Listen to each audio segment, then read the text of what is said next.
let's say you have income over and above your Social Security, and you're wondering, will I be taxed on that income? Will I be taxed on my Social Security and so forth? Well, start with a couple things.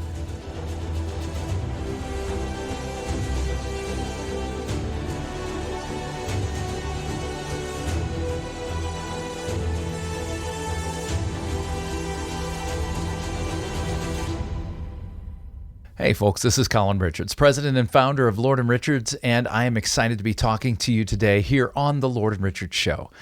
And in this particular series, we've been going through the Lord & Richards Roadmap, which is a process that we've put together here at Lord & Richards so that folks who are concerned, like you potentially, about events out of your control, things that might happen in our economy or political environment, or even in terms of wars overseas that might impact the success or failure of your retirement.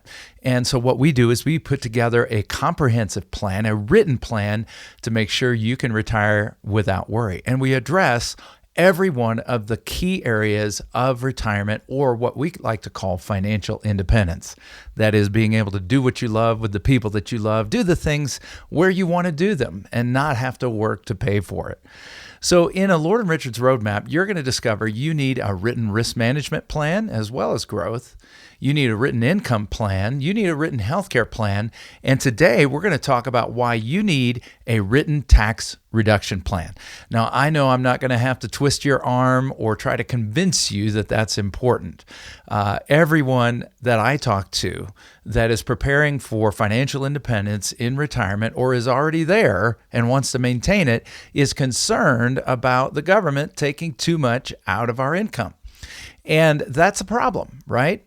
So what we're going to start with is this premise. If you do not get ahead of this, the natural order of things is that at the end of life, by the end of life, you will have given too much to the government and to nursing homes and healthcare systems. We've already talked about healthcare, chronic illness, and the dire need that is there to be prepared in advance. Today, I'm going to say the same thing. Put the broken record back on. You're going to need a written income plan or you're going to pay too much in taxes. Let's just start with the very basic thing that happens when you retire. So if you retire, you're going to hopefully have a benefit called Social Security. And then you're also going to have money that you take out of your own investments, hopefully your 401k, your IRA, your Roth IRA, your non-IRA. All of these things will come together to form your monthly paycheck. And hopefully that will cover your monthly budget. And one of the things that we do at Lord & Richards is make sure we get a feel for your expenses in retirement, both now and if you're not retired in the future. We help you develop that so that it's not a daunting task. So hopefully your Social Security plus your investments and maybe some other things like real estate that you might own that pays you rent and so forth will further supplement. There are a lucky few who also get guaranteed income sources like government pensions. So that's fantastic. But at the end of the day, the first thing that's going to happen is you're going to take that Social Security. And your hope is that you pay as little taxes on your Social Security and as little taxes on everything else that you withdraw from. So when we take that extra money over and above Social Security, how much you take determines how much you're going to be taxed. I know that seems very obvious, but we actually have numbers around it. For example, let's say you have income over and above your Social Security, and you're wondering, will I be taxed on that income? Will I be taxed on my Social Security and so forth? Well, start with a couple things. If you retired today at age 67 and you maxed out your contributions to Social Security, had a great job, you would receive a benefit up to $4,018, $4,018 a month. And if you waited till you were 67, just a few years later, that will have appreciated by 8% simple interest each year to now that benefit is $4,873. So there's your range from 67 to 70, obviously less if you start earlier. Now, let's say you're not single, but you're part of a household of two.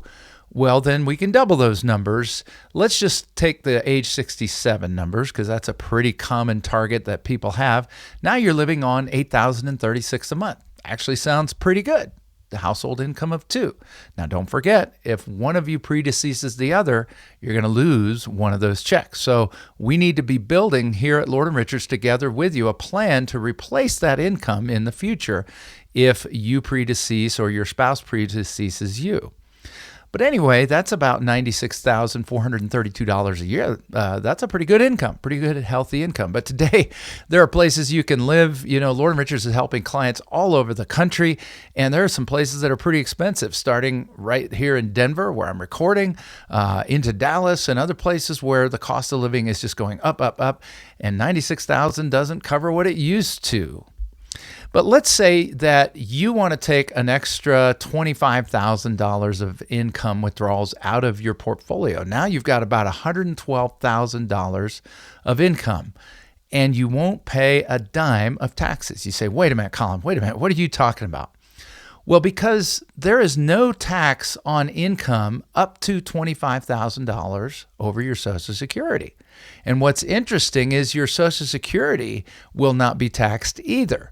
So you can literally live a tax-free life at $112,000 if we plan this right, if we max out your benefit. Now, that may not be the case. Your spouse, perhaps in a household of 2, may not be getting as much, okay? But that's kind of your max. Now, what happens if you start taking out more income over and above that $25,000 on top of Social Security? Well, that's when we start to run into some taxes, not just on that income, but on your Social Security. The next $12,000 you take is going to trigger, after that 25 initial tax-free, that's going to trigger up to 50% tax on your benefit, or up to 50% of your benefit will be taxable, not a 50% tax. So now we're going to start throwing in, potentially $48,000 of additional taxable income, plus what you're taking over and above. Suddenly your tax situation changes dramatically. And if you take more than $34,000 on top of your Social Security, now you're going to take about 85% of your Social Security benefit, and that's going to be part of your taxable income picture. Do you see how the dominoes just fall so rapidly from a tax-free income at $112,000 to a very taxable income at $124,000 and above? So how do we thread that needle? How do we get you to a place where you don't have to take taxable income over and above your Social Security, or at least not more than $24,999, because a couple things are going to happen. If you do that, you're going to pay more in taxes. You're also going to see more Medicare premiums. So in our next segment, we're going to get into solutions about how you can build a tax-free retirement. But in the meantime, I would love to chat with you. My team and I would love to connect with you, learn what's important to you, your goals, values, dreams, and help you build a comprehensive roadmap to retirement and to retire financially independent. It just starts with a simple phone call.